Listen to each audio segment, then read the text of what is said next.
Good night, stranger. I see you have taken on a long journey through the woods to find me and my witch's den. Darkness is spreading already and you look weary. So why don't you come in to spend a restful night of sleep here? I can help you to fall asleep by telling you a bedtime story.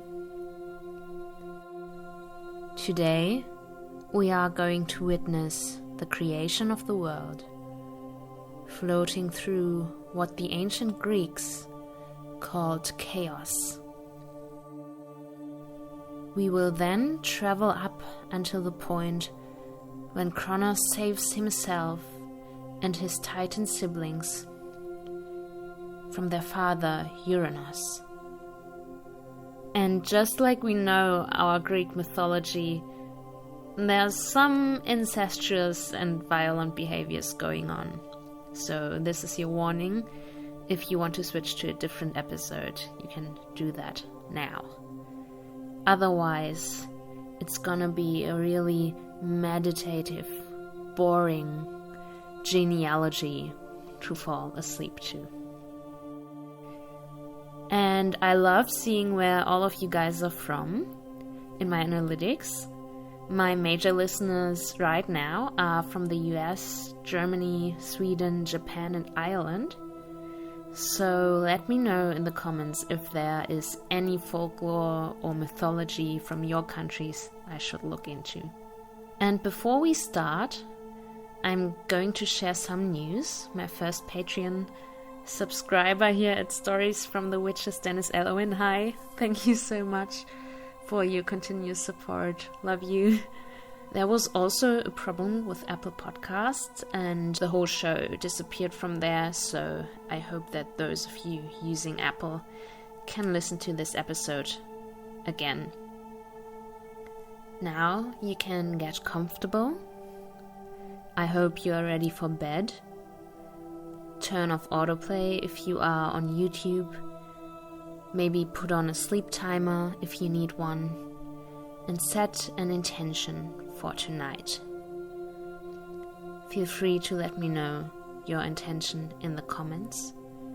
You could write, for example, I will sleep peacefully to claim a restful night for yourself. Now, without further ado, let's start. You may find a comfortable position to lie down and close your eyes. Take a deep breath in through the nose and out through the mouth. I want you to think of 3 things you are grateful for today.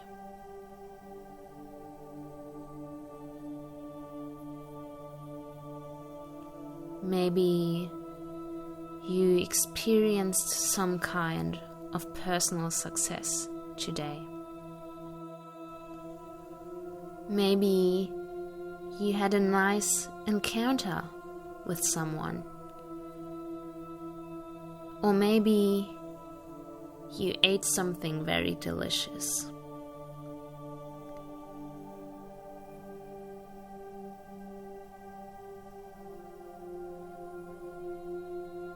Allow yourself to be grateful for the small things.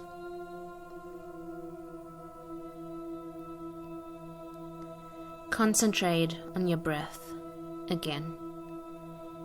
Every time you inhale and exhale, feel the air flow under your nose. If there are thoughts coming up, look at them like you would look at a cloud in the sky and watch them pass by.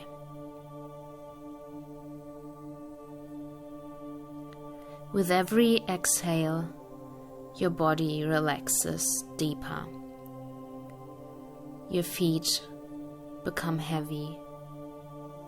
Your legs become heavy. Your shoulders become heavy. Your arms become heavy. Your hands become heavy. And your head becomes heavy.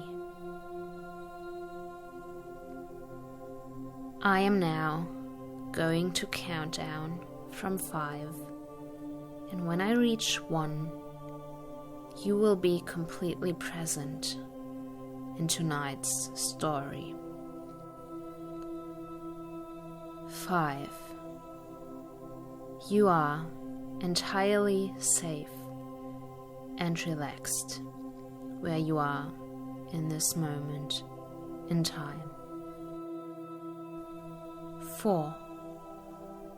A warm and cozy light spreads from your heart throughout your body, its golden glow filling you with a feeling of love and solace.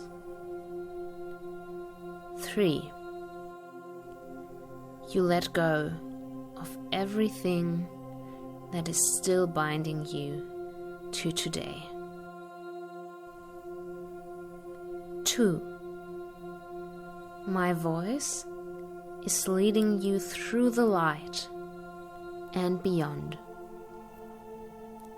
You feel nothing at all. 1.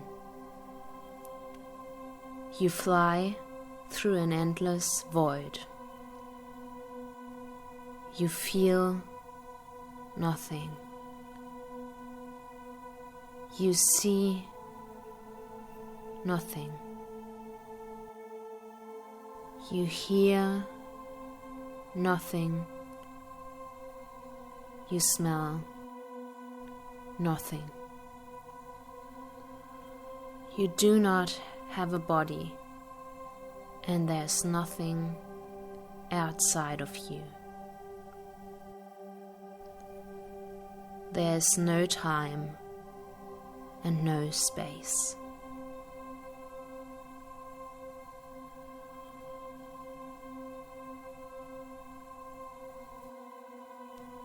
But at some point, slowly, gradually, you start to see something. Darkness. You fly through a completely dark and empty space.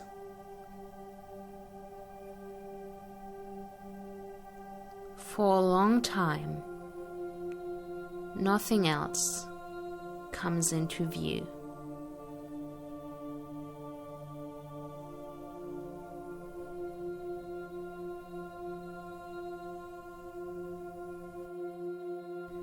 You cannot tell the passing of time, and centuries pass.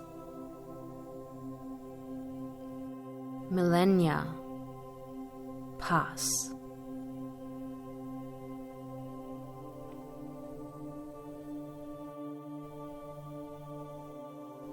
Matter starts to appear around you, flying in an utterly orderless chaos. You can feel a force behind the chaos, a conscience that moves you and all other matter. It is like a deep, overpowering voice commanding everything in existence.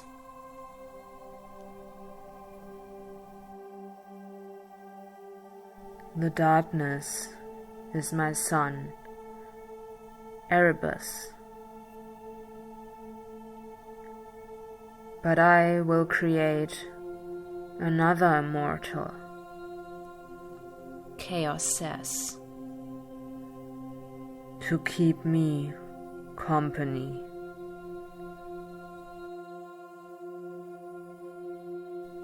From the matter, shapes start to take form.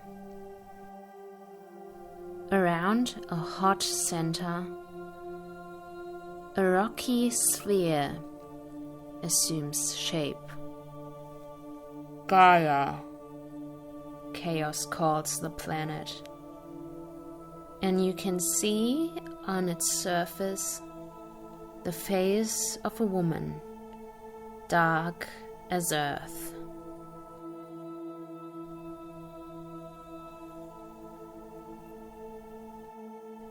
Not long after, two more of the dark primordial immortals spring from chaos. A man and a woman with silky black hair. he is Tartarus, Chaos says. the darkness under Gaia, the abyss. She is Nyx, the darkness around Gaia, who holds her in her embrace.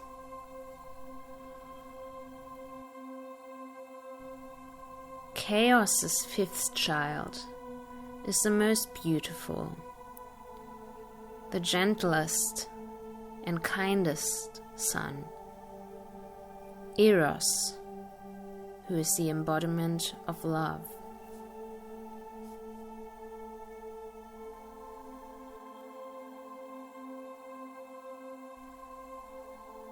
It might well be after 100 years when you notice Eros encouraging the darkness, Erebus, to descend and join Nyx. And a light starts to emanate from where Nyx lies. A beautiful golden daughter who is the light equivalent to the darkness of her mother, Nyx. I will call her Hemera, Nyx says. She is the day and will hold Gaia with me, and we will move around her in a perpetual dance. The second child from Nyx and Erebus's union is Ether, who forms the light and upper air, and looks just like his sister Hemera, with locks of gold.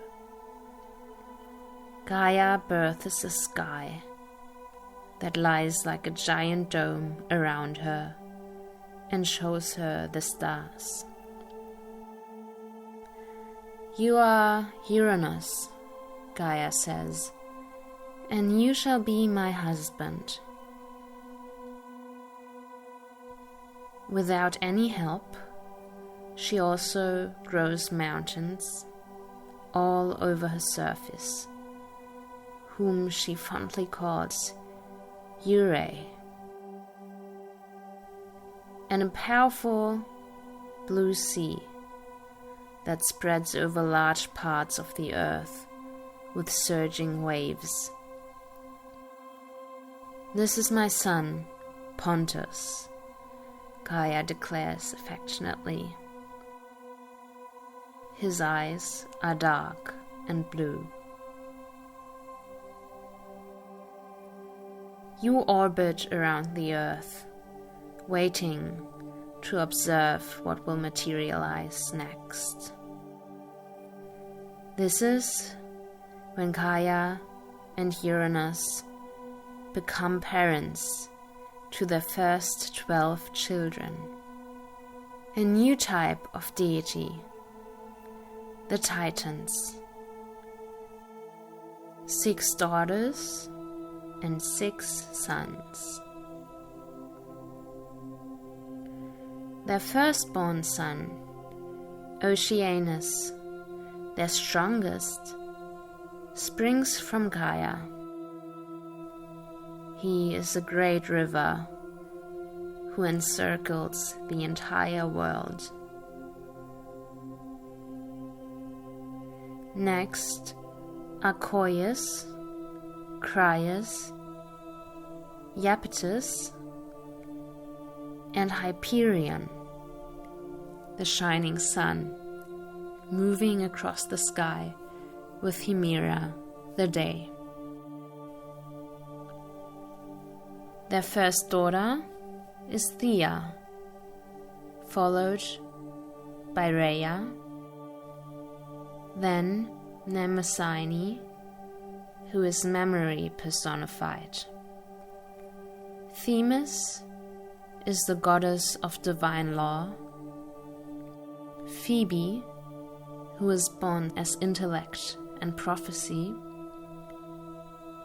And beautiful Tethys. Their youngest son, however, is Cronus. Now that the Titans roam the earth, Gaia and Uranus become parents to the Cyclopes, 3 giants who are in appearance not dissimilar to the gods, but only display one big eye on each of their foreheads. They move into the mountains, where they establish a smithy. Their brothers are giants with 100 arms and 50 heads. Uranus, their father, however, sees their strength and their appearance, and he does not want to look at them. You can hear Gaia and him fighting about them. "They are our children," Gaia cries, "and I love them equally, just like I love the Titans." "Enough," Uranus booms. "I do not want to lay my eyes on them. They shall be exiled into the depth of the earth." And with that, the ground opens up beneath the giants and swallows them whole, forever to be imprisoned inside their mother. You can hear Gaia's cries, but Uranus, who is satisfied with his victory over her, doesn't pay her any more attention. So she hides herself away and forges a giant luminous sickle from shiny adamas. Then she calls together her children, the Titans, and addresses them woefully. "My dear children, your father is evil and disdainful. For how he hurt me, we must punish him." But they all stay quiet, and you can see the fear in their faces.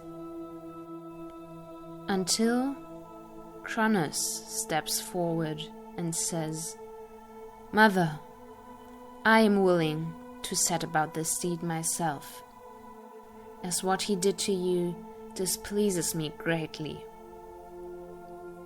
Gaia returns his smile and hands over the sickle to him.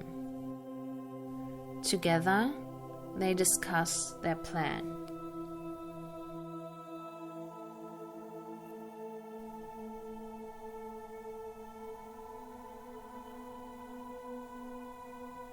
Cronus takes the mighty sickle in his right hand, hiding its silvery glow from the eyes of his father.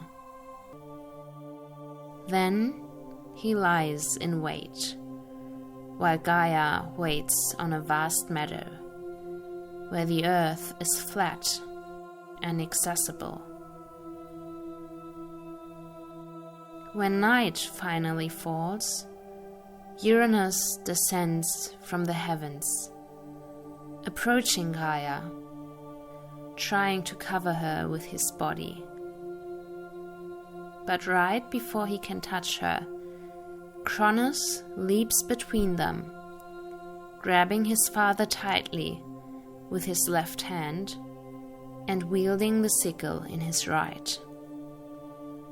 With a powerful blow, he severs his father's genitals, and Uranus's scream echoes throughout the world, while his purple blood seeps into the earth.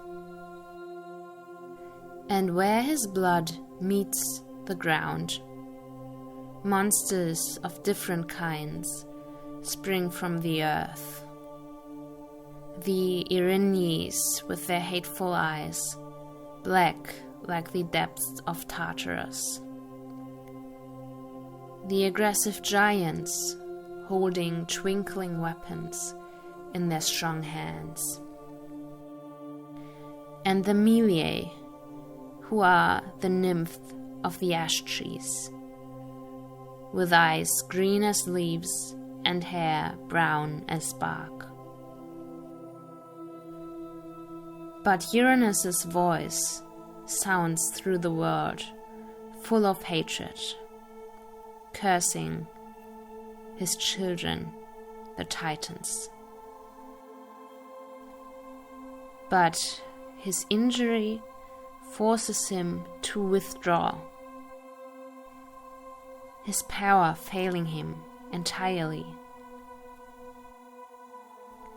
This is how Cronus, the only Titan brave enough to face his violent father, assumes the role of Uranus as the commander of the cosmos, marking the beginning of a golden age under the rule of the Titans. During this long era of peace, you float around Gaia calmly, feeling the light of Hyperion and Hemera on your face, and the darkness of Nyx and Erebus that is so impermeable that you become tired whenever they engulf you. You can feel the vast expanse of Gaia underneath you.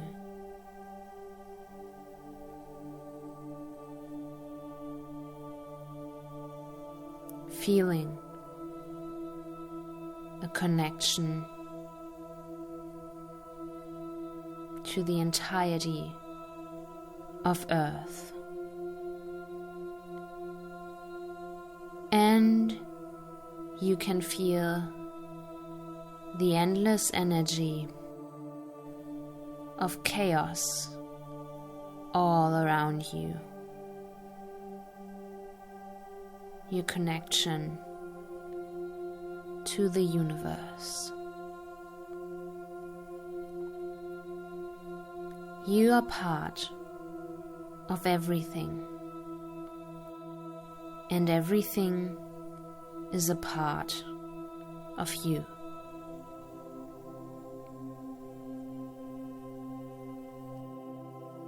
You become aware of my voice again.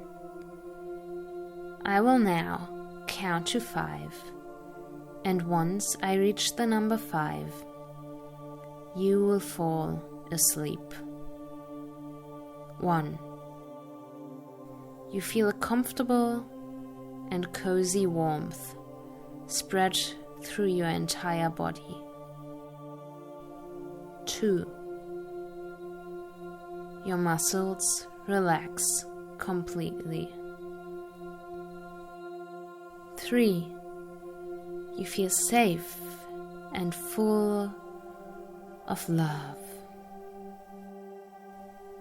4. Your mind is quiet and at ease. 5. You drift off into a sound and restful sleep. You are protected here in my witch's den.